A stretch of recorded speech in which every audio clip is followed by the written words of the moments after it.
Olá a todos, bem-vindos a mais uma videoaula de História.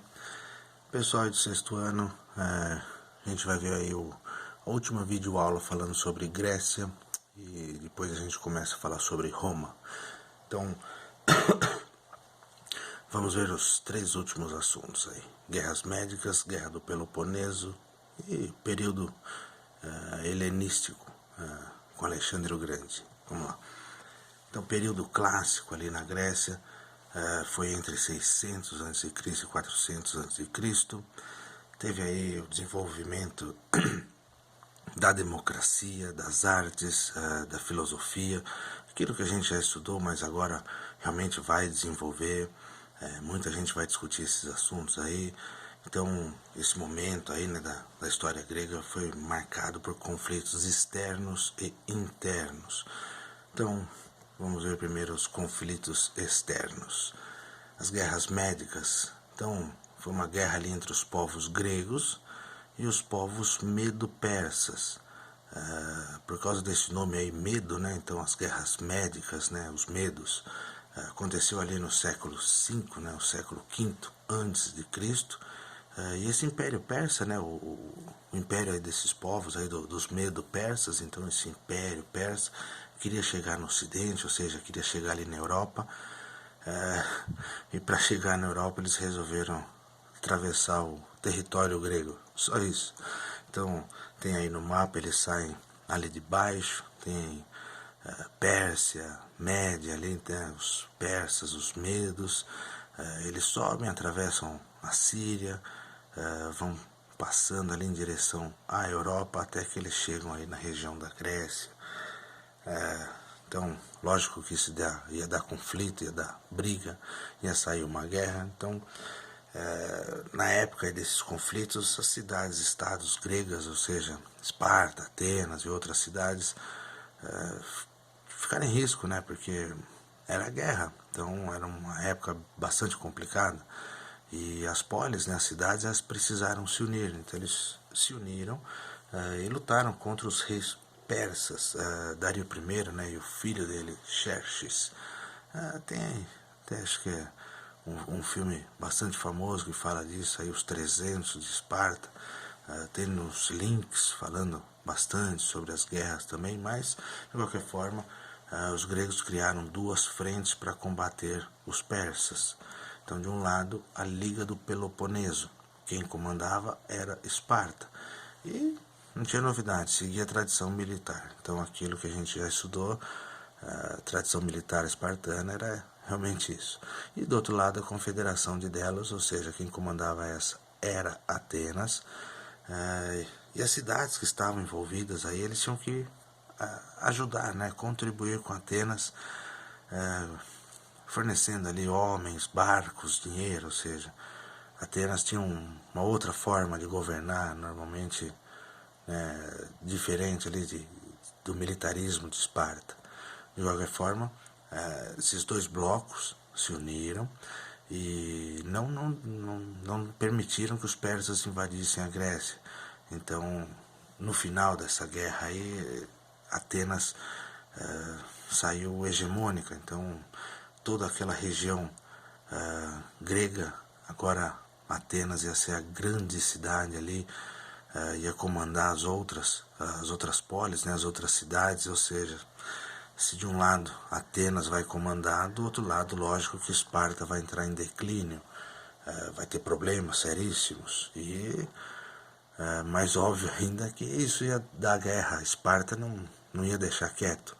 Então tem uma briga, né? Tem a guerra do Peloponeso. É o conflito de espartanos e atenienses. É a briga de Esparta e Atenas. Durou ali entre 431 e 404 a.C. E tem aí a região de Esparta, os aliados espartanos, a região de Atenas, então os aliados atenienses, e também tem alguns territórios ali em roxo, né, que são os territórios neutros, não tinha um lado nenhum nessa guerra aí. Tinha muita pressão para que Esparta atacasse Atenas, né, então lógico, a batalha ia ser enorme, muitos combatentes, estratégias, investimentos, isso vai trazer problemas econômicos aí para a região dos gregos, mas tem a imagem, né, da Guerra do Peloponeso, uma batalha feroz, vamos dizer assim, violenta. E no final, as cidades e estados gregas estavam arruinadas, ou seja, território grego, Esparta, Atenas, estavam cheios de problemas. Morreu muita gente, gastaram muito, vamos dizer assim, então era muito problema. E é lógico, tinha uma região ali perto da Grécia, que era Macedônia, e eles vão se aproveitar disso. Então começa o período helenístico. São quando os macedônios conquistam o território grego, ou seja, tem mais um povo entrando aí. Sim, mais um povo entrando aí. São os macedônios. Esse período aí, 200 anos, mais ou menos ali, 400 a 200 anos antes de Cristo. Então, o domínio, né, macedônico começa com o rei Filipe II. Tem aí no mapa aí, ali embaixo a Grécia, tem Épiros, ali com as listas ali, em cima da Grécia tem a Macedônia. Então, mais ou menos essa região aí que vai ter um conflito inicial, mas de qualquer forma, esse é o grande cara aí dessa época para a gente estudar. Então vamos ver agora sobre Alexandre o Grande. Alexandre III Magno, né, o rei da Macedônia, era um dos mais importantes militares ali do mundo antigo dessa época aí. Então, Filipe II, que era, né, o antigo rei da Macedônia, ele se casou com a princesa de Épiro, eles tiveram um filho que é o Alexandre o Grande, e esse cara é incomparável aí nessa época. Tem a imagem dele aí com o cavalo dele.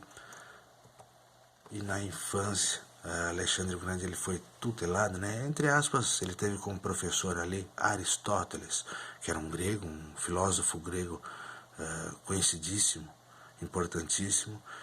Então Alexandre o Grande aprende sobre ciência, sobre filosofia, sobre medicina, literatura, aprende um monte de coisa. E quando ele é empossado, né, quando ele se torna o rei, ele decidiu unir o Oriente e o Ocidente em um império mundial. Só isso. O cara queria ser imperador do mundo. Não era, por exemplo, o Brasil e tal, como eles nem conheciam essa região do planeta ainda, mas da região que eles conheciam, ele queria mandar em tudo. E ele, Alexandre o Grande, ele vai ter costumes persas, vai se casar com mulheres orientais, ou seja, essa é a grande característica da cultura helenística, dos helenos, né, como os gregos passam a ser chamados. Então era uma fusão, era uma mescla, uma mistura dos costumes orientais e ocidentais. Então, aquela briga que tinha se dado ali entre os medo-persas e os gregos, Alexandre o Grande, ele vai juntar tudo e vai criar uma cultura helenística onde tem uma mistura desses costumes, dessa cultura. E Alexandre o Grande expandiu muito o seu império. Como ele expandiu muito e dominou um território enorme, junto com ele, lógico, ele leva essa cultura grega, essa cultura helenística e essa cultura grega. E esse domínio grego vai criar um caminho para o futuro domínio de Roma. Então tem aí no mapa a região que Alexandre o Grande chegou a conquistar. Ele conquistou ali Macedônia, Grécia, foi indo em direção ao Oriente, conquistou o território dos persas, foi indo inclusive mais ao Oriente, chegou ali perto da China e assim por diante, ou seja, um território absurdamente grande, e deixa o caminho aberto para a gente continuar na nossa próxima videoaula um novo capítulo, um novo assunto, que nós vamos ver sobre o Império Romano, vamos falar sobre Roma. Bom, é isso. Mais uma vez, não se esqueçam, as aulas agora são quinzenais, a cada 15 dias. Então, obrigado a todos, juízo, e a gente se fala. Valeu, até mais.